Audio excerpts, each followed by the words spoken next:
Ora bem, o meu bom dia a todas as pessoas que me estão a assistir e que estão a assistir a este mini-filme sobre um desporto pouco conhecido em Portugal, mas muito conhecido especialmente na Europa e na América, em quase todo o mundo, que é o vapor vivo.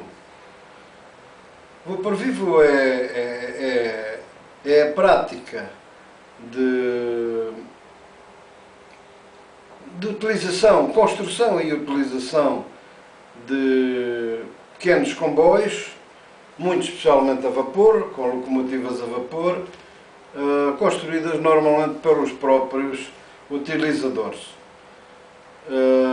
Este desporto é muito engraçado porque é técnico e as pessoas próprias constroem a sua própria locomotiva, ou em alguns casos compram feito, mas pronto, mas normalmente o mais normal é as pessoas construírem a sua própria locomotiva.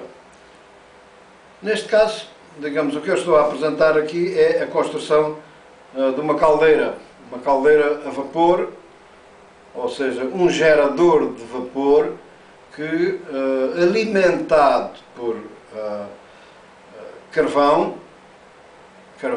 ou gás, também pode ser, nestas miniaturas também se pode utilizar gás, ou então, digamos, petróleo, combustíveis líquidos, mas isso é muito mais raramente. Nas locomotivas grandes, em princípio começou-se a usar lenha, e isto por volta do ano de 1800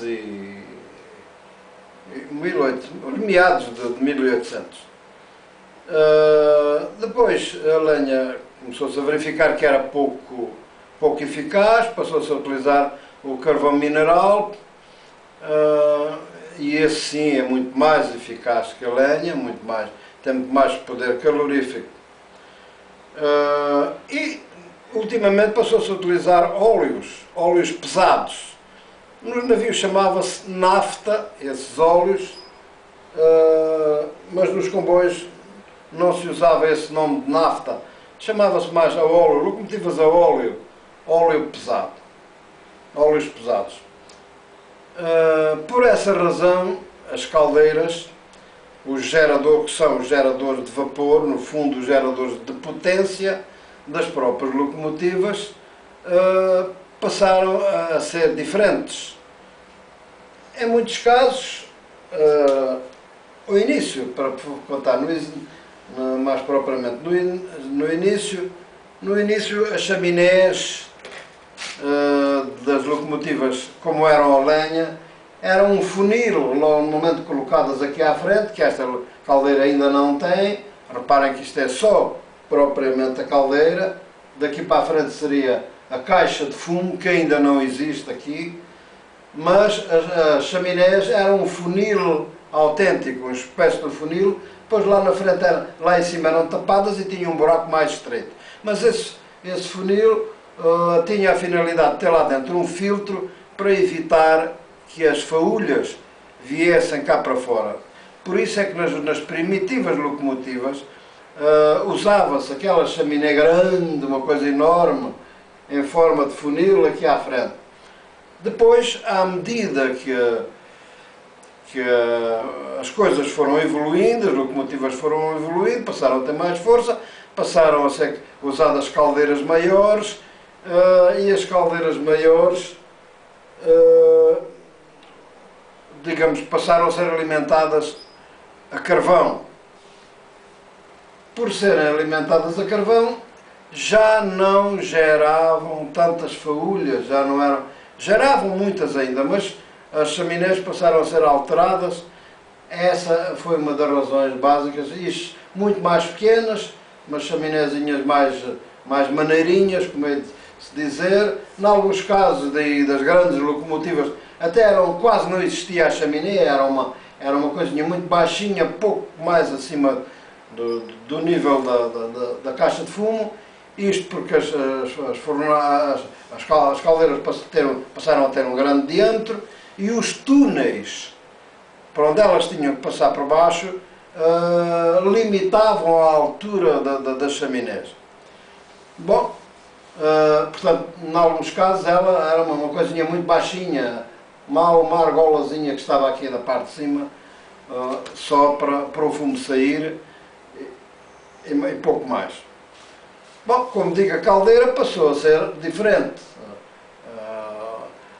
Lá dentro, em muitos casos, foram alteradas a forma interna da fornalha.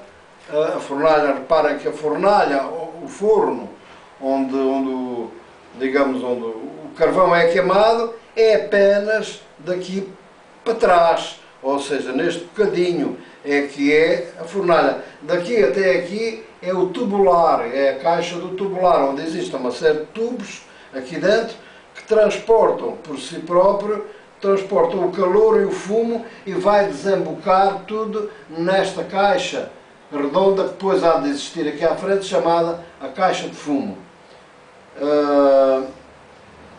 Portanto, neste caso estamos a falar de uma caldeira gás tubular. E a gás tubular, portanto, é aquela caldeira em que o fumo passa pelo interior dos tubos e a água está à volta dos seus tubos.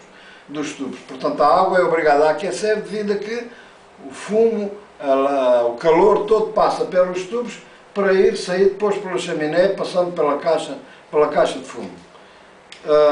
Mas, como digo, a fornalha é apenas uma cavidade que está aqui no interior, a água circunda toda a chapa da fornalha aqui à volta e também, digamos, na parte da frente e na parte de trás, aqui, também existe um espaço onde a água existe, portanto, para ser vaporizada. Nessas condições, portanto, a água é obrigada a aquecer, é obrigada a atingir os 100 graus, bem mais do que 100 graus, e aí passa ao estado de vapor. Passando ao estado de vapor, ela ocupa um espaço para aí um terço da superfície da caldeira, toda ela, que é um bocadinho daqui para a frente. A água não pode ser abaixo da chapa do teto da fornalha, do teto da parte de cima da fornalha, não pode ser, porque senão a chapa não aguenta, ou aguenta muito pouco, e começa a queimar-se. Portanto, da mesma forma, digamos, houveram outras coisas que tiveram que ser alteradas. Por exemplo, reparem, isto é a porta da fornalha, é a porta onde o fogueiro, ou o maquinista, normalmente o fogueiro, alimenta a fornalha com uma pazinha. Vamos mostrar aqui uma pazinha que está ali naquelas locomotivas, uma pá pequena, neste caso é grande demais em proporção à caldeira, porque é alimentado por uma pessoa grande, não é? Mas naquele caso eram as pazinhas mais pequenas que por aqui alimentavam a caldeira com carvão. Neste caso estou-me a referir a carvão, mas podia ser lenha. No caso das locomotivas que trabalhavam a óleo, este problema já não existia, e até porque existia por baixo disto um queimador que ia alimentar a fornalha com óleo, e esta porta nessa altura já era diferente, já não tinha necessidade de ser deste estilo de porta, digamos. Agora, existiram vários estilos de portas, mas eu refiro-me a três. Uma delas era a porta de abrir e fechar, meia volta, digamos. Uma porta que encosta aqui, pois era uma tampa, tapa aquilo, com um trinquezinho, tipo trinco de porta, e mais nada. Essas portas eram usadas muito nas locomotivas a lenha, especialmente nas mais antigas. Mas como isso passou a ser um problema para os próprios operadores da máquina, porque as caldeiras passaram a ser muito maiores, as caixas de fogo, ou seja, a fornalha, passaram a ser muito maiores e chegaram a ter que ser 2 fogueiros a alimentar fornalhas enormes. Ora bem, isso era uma carga de trabalhos. Quem estivesse a alimentar uma fornalha dessas, a pá, estava tramado, coitado, porque apanhava um calor enorme. Abria a porta para o lado, ficava aberta e enquanto ele fosse buscar uma pá de carvão para enfiar lá para dentro, estava a apanhar com um calor enorme, especialmente no verão e nos países quentes, estava a apanhar com um calor enorme, que era um braseiro e saía dali torrado. Então, 2 fogueiros, ou o fogueiro e o maquinista, tinham que colaborar um com o outro. Enquanto um agarrava na alavanca de abrir a porta, abria a porta, o outro tinha a pá aqui preparada e enfiava com o carvão lá para dentro e imediatamente fechava a porta. Este tipo de porta destinava-se a esta questão. É porque rapidamente a porta era fechada e o homem que estava aqui não apanhava aquela brasa tão grande de calor operando isto aqui. O homem, essas pessoas não aguentavam. E até porque o carvão estava logo aqui ao pé, ele virava-se para o lado, atirava uma pá, a porta era aberta, empurrava lá para dentro e logo imediatamente fechada. Portanto, essa era a razão deste tipo de porta. No caso das locomotivas a óleo, isto já não era necessário, até as portas eram diferentes porque eram mais uma caixa que estava aqui, que se virava também para o lado, tinha um buraquinho para se espreitar, para ver como é que estava a ser feita a queima lá dentro, e normalmente a porta estava sempre fechada, não havia mais problema nenhum. Mas este tipo de porta ainda tinha outra vantagem em relação às portas de meia volta, digamos, de concha, meia volta de abrir para o lado.